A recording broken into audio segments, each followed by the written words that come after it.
रंग बिरंगे फ्रॉक के पेड़ वाला तालाब। आरती नाम की एक लड़की अकेली ही अपने घर में हंसी खुशी रहती थी।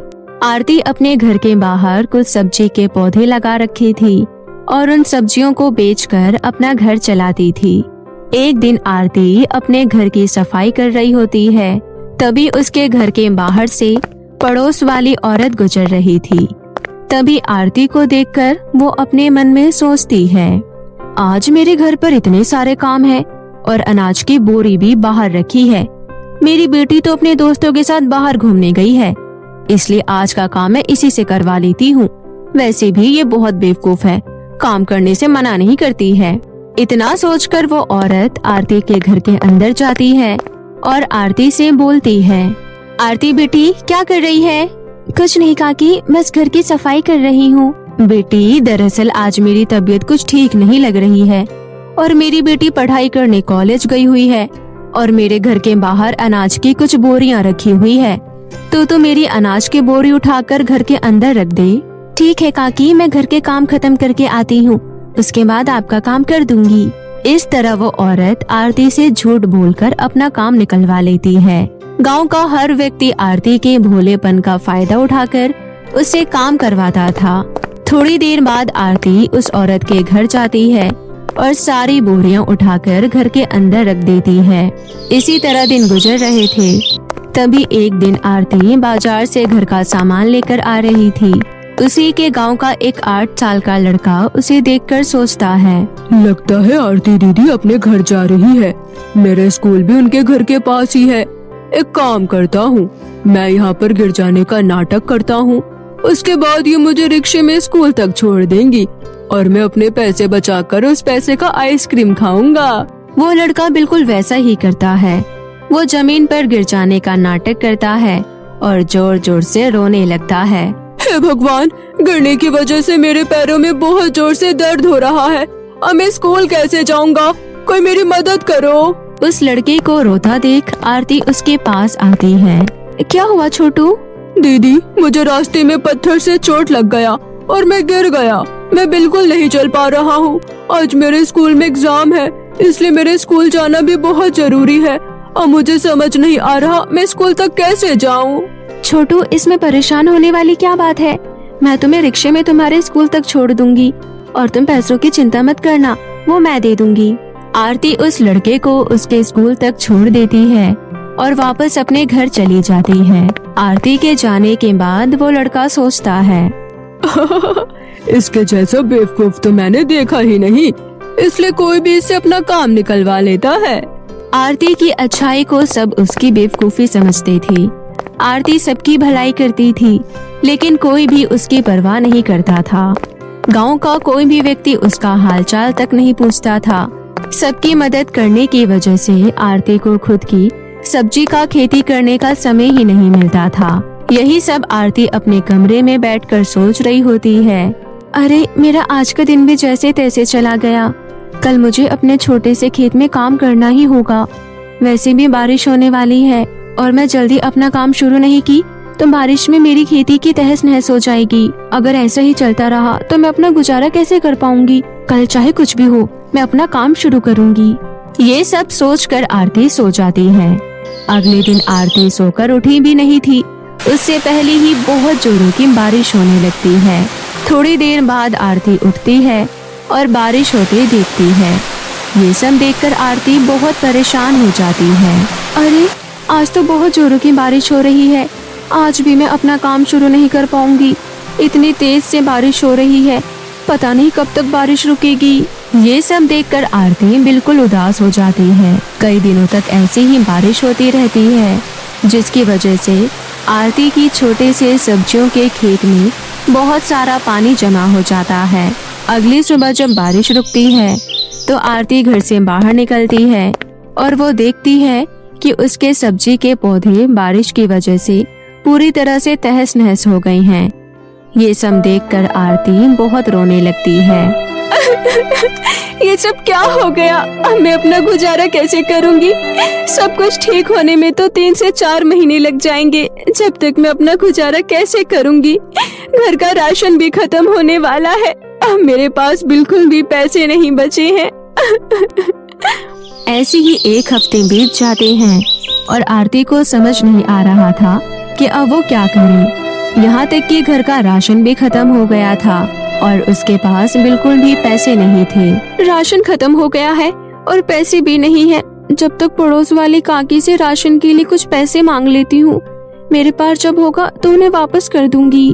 ये सब सोचकर आरती पड़ोस वाली काकी के घर जाती है और बोलती है, काकी आपको तो पता है ना, बारिश की वजह से मेरा बहुत नुकसान हो गया है। अभी मेरे पास बिल्कुल भी पैसे नहीं हैं और घर में खाने को राशन भी नहीं है, इसलिए आप मुझे कुछ पैसे दे दीजिए। जब मेरे पास पैसे हो जाएंगे तो मैं आपको लौटा दूंगी। बेटी, मेरे पास जो पैसे थे उसे मैं किसी जरूरत काम में लगा दी हूँ और बाकी के पैसे तो बैंक में रखे हुए हैं। तुम्हें तो पता ही है बैंक कितना दूर है और मेरी तबीयत भी खराब है, तो मैं बैंक जा नहीं सकती, इसलिए तुम किसी और से जाकर ले लो, मेरे पास अभी नहीं है। आरती वहाँ से आ जाती है। उसके बाद आरती उस औरत के पास जाती है जिसने अनाज की बोरियां उठाई थी। आरती उस औरत से पैसे के लिए कहती है और वो औरत बोलती है, आरती बेटा, मेरे हाथों में तो पैसे रुकते ही नहीं हैं। पैसे का तो सारा हिसाब किताब मेरे पति ही रखते हैं। तुझे तो मेरे घर के बारे में पता ही है, तेरे से कुछ छुपा थोड़ी ना है। बेटा मुझे माफ करना, मैं तुम्हें पैसे नहीं दे पाऊंगी। इसी तरह हर कोई आरती को मदद करने से मना कर देते हैं। उदास होकर आरती एक तालाब के किनारे जाकर बैठ जाती है और बोलती है, मैं भी तो सबकी मदद करती हूँ, लेकिन जब आज मुझे पैसों की जरूरत है तो किसी ने मेरी जरा सा भी मदद नहीं किया। लेकिन कोई बात नहीं, एक न एक दिन सब कुछ ठीक ही हो जाएगा। तभी आरती की नजर तालाब के बीचों बीच पड़ती है। तालाब के बीचों बीच से तेज चमकदार रोशनी आ रही थी। तभी आरती बोलती है, तालाब के बीचों बीच से ये कैसी रोशनी आ रही है? तभी तालाब बोल पड़ती है, आरती बेटा, ये आवाज तालाब से आ रही है क्या? तालाब बोलती भी है क्या? हाँ आरती, अगर चमत्कारी तालाब हो तो वो बोलती भी है। तुम मेरे अंदर आओ, मैं तुम्हें कुछ देना चाहती हूँ। आरती तालाब के अंदर छलांग लगाती है और उसे वहाँ पेड़ पर लगे हुए रंग बिरंगी फ्रॉक नजर आते हैं। ये सब देख आरती चौंक जाती है। अरे वाह, यहाँ तो रंग बिरंगी फ्रॉक का पेड़ है। ये सब तो मैं पहली बार देख रही हूँ। आरती, ये रंग बिरंगी फ्रॉक का पेड़ है। मैं तुम्हें इन रंग बिरंगी फ्रॉक में से एक फ्रॉक दे रही हूँ। ये तुम्हारी सारी इच्छा पूरी करेगी। इसके बाद आरती के हाथों में रंग बिरंगी फ्रॉक आ जाती है और आरती बोलती है, धन्यवाद तालाब, वैसे भी मैं कुछ दिनों से बहुत परेशान थी और आपने मेरी मदद करके मेरी परेशानी दूर कर दी। उसके बाद आरती तालाब में से बाहर निकलती है। आरती अपने घर की तरफ बढ़ रही थी। तभी वो देखती है कि एक गरीब बूढ़ी अम्मा सड़क किनारे बैठकर रो रही है। आरती उस गरीब बूढ़ी अम्मा के पास जाती है और बोलती है, क्या हुआ अम्मा, आप यहाँ बैठकर क्यों रो रही हो? बेटी, मैं बहुत गरीब हूँ। मेरी एक बेटी है। मेरी बेटी के लिए एक बहुत अमीर घर से रिश्ता आया है, लेकिन मेरे पास बिल्कुल पैसे नहीं है। मैं शादी में कुछ खर्च नहीं कर सकती। यहाँ तक कि मैं अपनी बेटी की शादी में पहनने के लिए एक कपड़े तक नहीं दे सकती हूँ।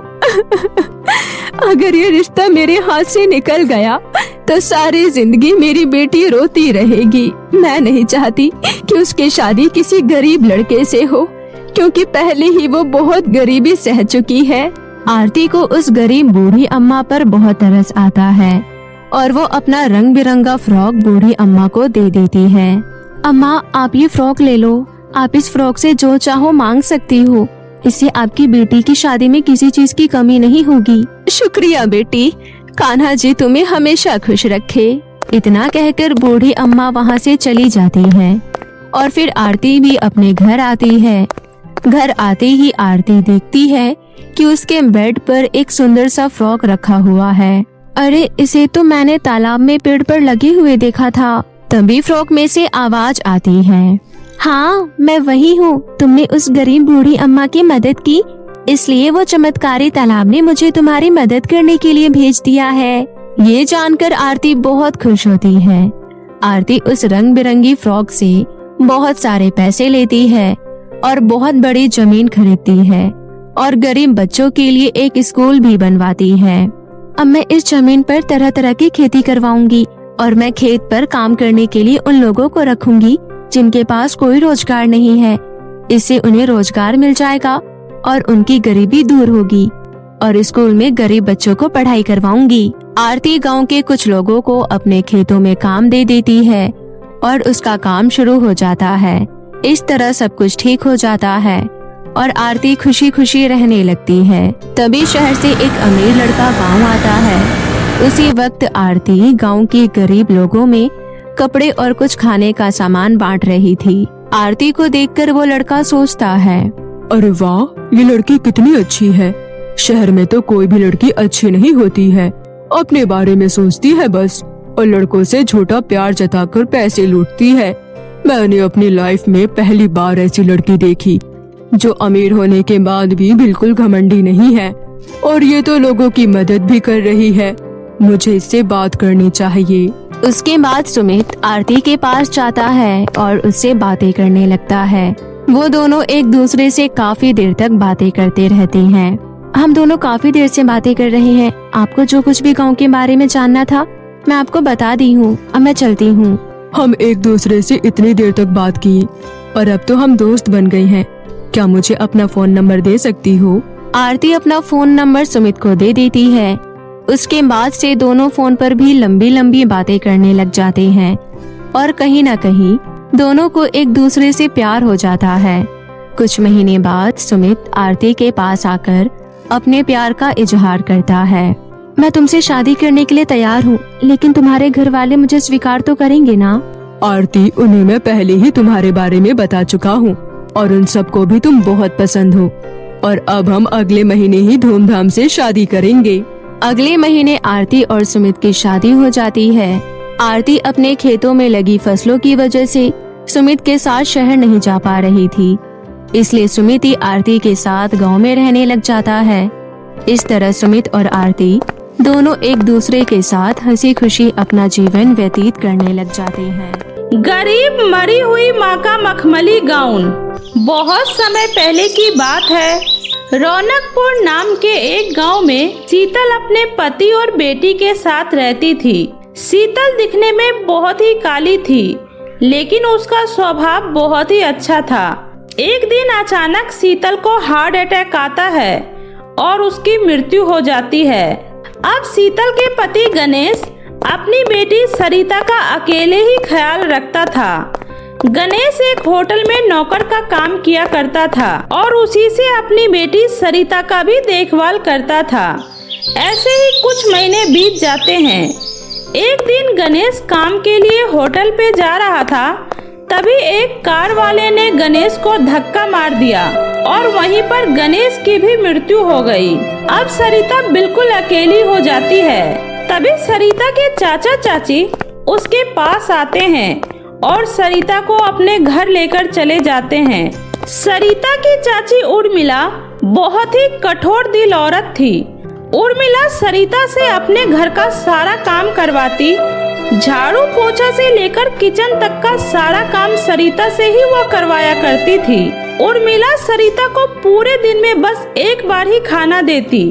तभी एक दिन सरिता की चाची सरिता से कहती है, अरे ओ सरिता की बच्ची, इतना धीरे धीरे काम क्यों कर रही है? तुम्हें पता नहीं है आज मेरी बहन मुझसे मिलने आ रही है, तो तू घर की अच्छे से सफाई कर ले और स्वादिष्ट स्वादिष्ट खाना बना।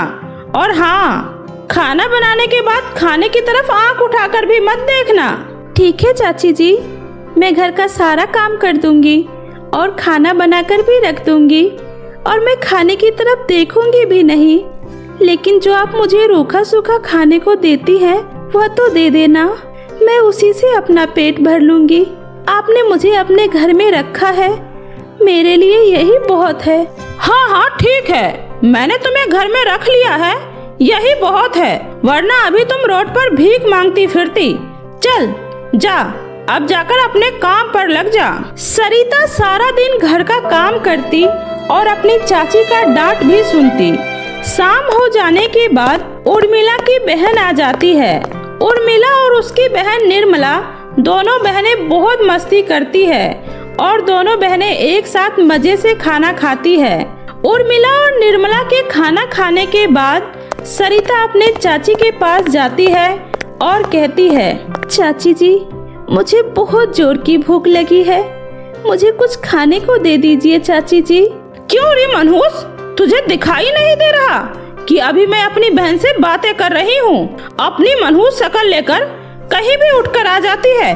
अरे एक दिन खाना नहीं खाएगी तो मर नहीं जाएगी। ऐसा कहकर उर्मिला गुस्से में उठती है और एक दिन पहले की बासी रोटी सरिता के मुंह पर फेंक देती है और कहती है, मनहूस कहीं की, ये ले रोटियां और भर ले अपना पेट और दोबारा डिस्टर्ब करने मेरे पास मत आ जाना, वरना मुझसे बुरा कोई नहीं होगा। सरिता अपनी चाची की दी हुई सूखी रोटियां बहुत ही मुश्किल से खाती है और पानी पीकर सो जाती है। सुबह होने के बाद सरिता रोजाना की तरह काम पर लग जाती है। उर्मिला और निर्मला दोनों बहनें आपस में बातें कर रही थी और निर्मला अपनी बड़ी बहन उर्मिला से कह रही थी, दीदी आपको पता है हरिपुर गांव में एक ब्यूटी कंपटीशन होने वाला है। मैं यहाँ पर आपके पास इसलिए तो आई हूँ कि मुझे ब्यूटी कंपटीशन में जाना है और जीत कर ही आना है। और आप तो मेरी सुंदरता को जानती ही हो कि मैं कितनी सुंदर हूँ। लेकिन दीदी उस ब्यूटी कंपटीशन में सिर्फ गाउन पहनकर ही जा सकते हैं, तो आपको मुझे एक गाउन दिलवाने होंगे। तो दीदी आप जीजा जी से बोलकर मुझे एक बढ़िया सा गाउन दिलवा दो।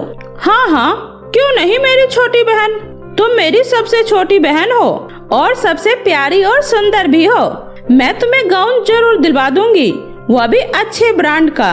और देखना इस ब्यूटी कंपटीशन में तो तुम ही जीतोगी।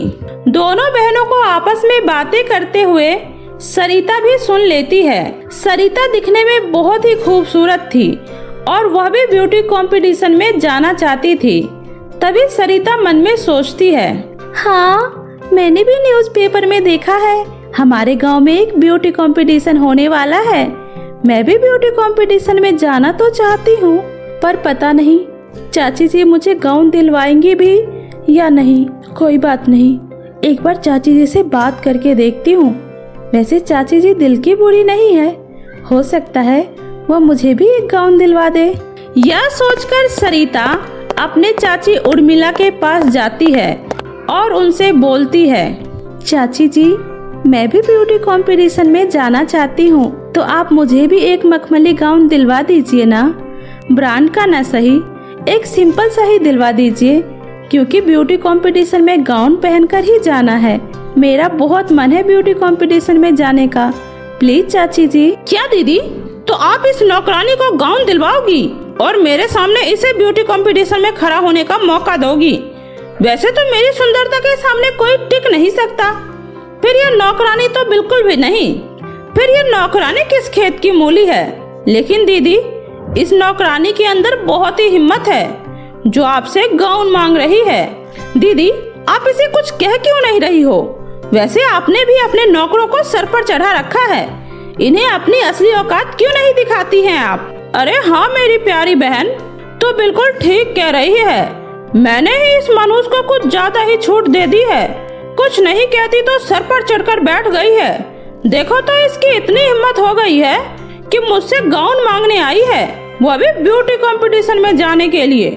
रुक जा, तुझे मैं अभी तेरी औकात दिखाती हूँ। ऐसा कहकर उर्मिला सरिता की बहुत पिटाई करती है और उससे कहती है, मनहूस कहीं की, तू इस घर की नौकरानी है, नौकरानी, और नौकरानी की तरह रहा कर। महारानी को गाउन चाहिए, वो भी ब्यूटी कंपटीशन में जाने के लिए। आज के बाद अगर मेरे से कोई भी फरमाइश की तो घर से धक्के मारकर निकाल दूंगी। अब खड़े खड़े मेरा मुंह मत देख, जा मेरे लिए कॉफी बनाकर लेकर आ। मनहूस कहीं की, जन्म लेते ही अपने माँ बाप को खा गई, अब मेरे पल्ले पड़ी हुई है। अरे दीदी छोड़ो भी, अब आप इस नौकरानी की वजह से अपना खून क्यों जला रही हो? चलो हम शॉपिंग पर चलते हैं और गाउन खरीद कर लाते हैं। उर्मिला और निर्मला शॉपिंग करने के लिए चली जाती है। वहीं दूसरी तरफ सरिता बहुत रोती है। उर्मिला ने सरिता की बहुत पिटाई की थी। तभी सरिता अपनी माँ की तस्वीर के सामने जाती है और जोर जोर से रोती है। माँ, पिताजी, अब देख रही हो ना मेरी किस्मत कितनी खराब है। आप दोनों तो मुझे छोड़कर स्वर्ग में आराम से रह रहे हो और यहाँ मैं नर्क जैसी जिंदगी जी रही हूँ। चाची मेरे ऊपर कितना अत्याचार करती है। मैं ब्यूटी कंपटीशन में जाना चाहती हूँ मगर जा नहीं सकती। अगर आप आज जिंदा होती तो मैं इस ब्यूटी कंपटीशन में जरूर जाती और जीत कर भी आती। मैं ब्यूटी कंपटीशन में नहीं जा सकती क्योंकि मेरे पास गाउन ही नहीं है। माँ, अगर आप जिंदा होती तो कितना अच्छा होता। मेरा हर एक सपना पूरा होता। मुझे कभी किसी की पिटाई सहन नहीं करनी पड़ती और ना ही किसी का अत्याचार सहना पड़ता। आप मुझे छोड़कर क्यों चली गई हो माँ? ऐसा बोलकर सरिता बहुत जोर जोर से रोने लगती है। तभी सरिता को एक आवाज सुनाई देती है। वो आवाज कहीं और से नहीं बल्कि सरिता की माँ की तस्वीर से ही आ रही थी। हाँ मेरी बच्ची, मुझे पता है तेरे ऊपर कितना अत्याचार होता है, लेकिन तुझे परेशान होने की जरूरत नहीं है। मैं हमेशा तेरे साथ हूँ। तू ब्यूटी कंपटीशन में जरूर जाएगी मेरी बच्ची और तेरा हर एक सपना जरूर पूरा होगा। मैं जानती हूँ तेरा बचपन से ही सपना था ब्यूटी कंपटीशन में जाने का। जब तुझे ब्यूटी कंपटीशन में जाने का मौका मिला है तो तू पीछे नहीं रहेगी। मेरी बच्ची, तुझे एक गाउन की जरूरत है ना? तो आज तेरी ये माँ तुझे एक जादुई मखमली गाउन देती है। माँ, आप मुझसे बातें कर सकती हो? मुझे बहुत अच्छा लगा आपकी आवाज सुनकर माँ। सच में माँ, आप मुझे जादुई गाउन दोगी और मैं ब्यूटी कंपटीशन में जा सकती हूँ? सच में माँ, ऐसा हो सकता है? सच में एक माँ ही ऐसी होती है जो अपने बेटी की हर ख्वाहिश को पूरा करती है। माँ से अच्छा कोई नहीं होता। मेरी प्यारी बच्ची, तेरा जादुई गाउन तेरे अलमारी में रखा है। जा उस अलमारी को खोल कर देख। उसके अंदर एक जादुई मखमली गाउन रखा है। तो उस ब्यूटी कंपटीशन में उसे ही पहन कर जाना और देखना, इस ब्यूटी कंपटीशन को तो तू ही जीतेगी। सरिता अपने माँ के कहने पर अपनी अलमारी खोलकर देखती है तो उसके अंदर बहुत ही सुंदर जादुई मखमली गाउन रखा होता है, जिसे देखकर सरिता बहुत ही ज्यादा खुश होती है। वहीं दूसरी तरफ उर्मिला और निर्मला भी शॉपिंग से वापस आ जाती है और वह भी एक सुंदर सा गाउन लेकर आती है। लेकिन जादुई मखमली गाउन के सामने उसका गाउन कुछ भी नहीं था। दीदी, ये कलमुही सरिता कहाँ है? हम दोनों शॉपिंग से वापस आ गए। अरे ओ कलमुही सरिता, हम दोनों शॉपिंग से वापस आ गए हैं। हमारे लिए फ्रेश जूस लेकर आ। उफ़ो निर्मला, बाहर कितनी गर्मी थी। मैं तो गर्मी के मारे मर ही गई। सरिता उर्मिला और निर्मला के लिए फ्रेश जूस लेकर आ जाती है। ऐसे ही समय बीत रहा था और वह दिन भी आ जाता है जिस दिन ब्यूटी कंपटीशन था। उर्मिला और निर्मला ब्यूटी कंपटीशन में चली जाती है और सरिता उनके जाने के बाद अपनी जादुई मखमली गाउन को पहनकर पीछे से ब्यूटी कंपटीशन में जाती है। जादुई मखमली गाउन पहनते ही सरिता पहले से और भी ज्यादा खूबसूरत हो जाती है। ब्यूटी कंपटीशन में हर किसी की नजर सरिता पर ही थी क्योंकि सरिता का मखमली गाउन बहुत ही ज्यादा चमक रहा था और सरिता भी बहुत ही सुंदर लग रही थी। सरिता उस ब्यूटी कंपटीशन को जीत जाती है, जिसे देखकर उर्मिला और निर्मला आग बबूला हो जाती है। घर आने के बाद उर्मिला सरिता से कहती है, क्यों रे मनहूस, जब तेरे पास इतना सुंदर मखमली गाउन था तो तू मेरे पास क्यों आई थी? अब सच सच बताना, तेरे पास ये जादुई मखमली गाउन कहाँ से आया? चाची जी, ये जादुई मखमली गाउन मेरी माँ ने मुझे दिया है और यह कोई मामूली गाउन नहीं है। ये तो जादुई मखमली गाउन है। इस जादुई मखमली गाउन को जो भी पहनेगा वो बहुत ही सुंदर हो जाएगा। माँ ने मुझे ऐसा ही बताया था। दीदी, ये कह तो बिल्कुल सच ही रही है। जब इस नौकरानी ने यह जादुई मखमली गाउन पहना तो यह इतनी सुंदर हो गई। आपको इससे यह जादुई मखमली गाउन छीन लेना चाहिए और इस जादुई मखमली गाउन पर आपका और मेरा हक होना चाहिए और इसे पहनकर हम और भी ज्यादा सुंदर हो जाएंगे और अमीर भी। इसके बाद हम इस नौकरानी को यहाँ से धक्के मारकर निकाल देंगे। दीदी, इस जादुई मखमली गाउन को पहनकर मैं एक बड़े से कंपटीशन में जाऊंगी, फिर वहाँ कोई मुझे टक्कर नहीं दे सकता। उर्मिला निर्मला की बातें सुनकर बहुत ही खुश होती है और उर्मिला सरिता से वो जादुई मखमली गाउन छीनकर निर्मला को दे देती है। जैसे ही निर्मला जादुई मखमली गाउन को पहनती है तो निर्मला बहुत ही ज्यादा बदसूरत हो जाती है, जिसे देखकर उर्मिला चौंक जाती है।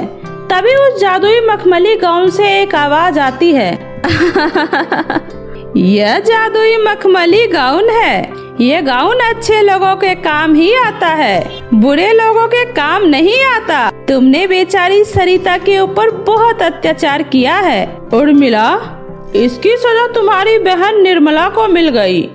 अब तुम्हारी बहन निर्मला हमेशा के लिए बदसूरत ही रहेगी और इसकी सजा तुम्हें भी मिलेगी।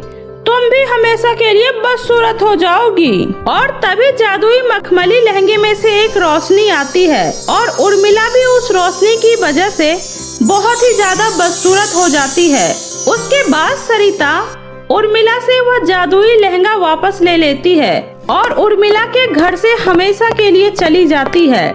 सरिता जादुई लहंगे की मदद से बहुत ही अमीर हो जाती है और जादुई गाउन से एक बढ़िया सा घर बनाकर खुशी खुशी अपना जीवन बिताने लगती है। तो मेरे प्यारे दोस्तों, कैसी लगी आपको मेरी ये कहानी? मुझे कमेंट करके जरूर बताएं। कहानी अच्छी लगी हो तो इसे अपने दोस्तों के साथ भी शेयर करें। और हाँ दोस्तों, अगर आपने अब तक मेरे चैनल जादुई टीवी को सब्सक्राइब नहीं किया है तो जल्दी से नीचे लाल बटन दबाकर अभी सब्सक्राइब कर ले। तो मिलती हूँ ऐसे ही फिर किसी नई मजेदार जादुई कहानी के साथ। तब तक अपना ध्यान रखें।